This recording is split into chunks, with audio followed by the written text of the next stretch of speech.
ഈ പരിപാടിയിൽ എല്ലാവരെയും പങ്കാളികളാകണം. ഇന്ന് സംസ്ഥയുടെ പരമാധ്യക്ഷൻ ശ്രീ ജിഫ്രി തങ്ങളെ കണ്ട് അദ്ദേഹത്തെ ഞങ്ങൾ തുഫാൻ വാരിയറായി അദ്ദേഹത്തിന് ബാഡ്ജ് നൽകിയിരിക്കുകയാണ്.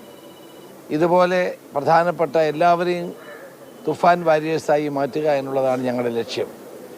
വരും ദിവസങ്ങളിൽ മയക്കുമരുന്നിനെതിരായും ലഹരിക്കെതിരായും ഏറ്റവും വലിയ പോരാട്ടം ഞങ്ങൾ നടത്തുകയാണ്. ഇതിന് എല്ലാവരുടെയും സഹായം ഉണ്ടാകണം. കേരളത്തിൻ്റെ സാമൂഹ്യ ജീവിതത്തിലെ ഈ വലിയ പുഴുക്കുത്തിനെ നേരിടാൻ രാഷ്ട്രീയത്തിനും മറ്റ് ചിന്തകൾക്കും അതീതമായി കേരളം ഒറ്റക്കെട്ടായി അണിനിരക്കണമെന്നാണ് എൻ്റെ അഭ്യർത്ഥന. 26-ാം തീയതി കേരളത്തിലെ 140 നിയോജക മണ്ഡലങ്ങളിലും MLA-മാരുടെ നേതൃത്വത്തിൽ MP-മാരുടെ നേതൃത്വത്തിൽ ഓരോ വിദ്യാലയങ്ങളിലും ഈ തുഫാൻ്റെ വൻ പരിപാടി നടക്കുകയാണ്.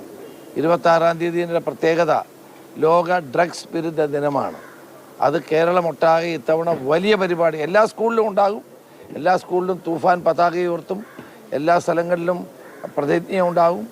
ഒരു സ്ഥലങ്ങളിൽ MP, MLA, ജില്ലാ പഞ്ചായത്ത് പ്രസിഡന്റുമാർ, മെമ്പർമാർ, പഞ്ചായത്ത് മെമ്പർമാർ, ബ്ലോക്ക് പഞ്ചായത്ത് മെമ്പർമാർ എല്ലാവരും ഏതെങ്കിലും ഒരു സ്കൂളിൽ പങ്കെടുപ്പിക്കും. ആഭ്യന്തര വകുപ്പ് മന്ത്രി രമേശ് ചെന്നിത്തലയാണ് മാധ്യമങ്ങളോട് സംസാരിക്കുന്നത്. ഓപ്പറേഷൻ തൂഫാനുമായി ബന്ധപ്പെട്ട വിവരങ്ങളാണ് പങ്കുവച്ചത്.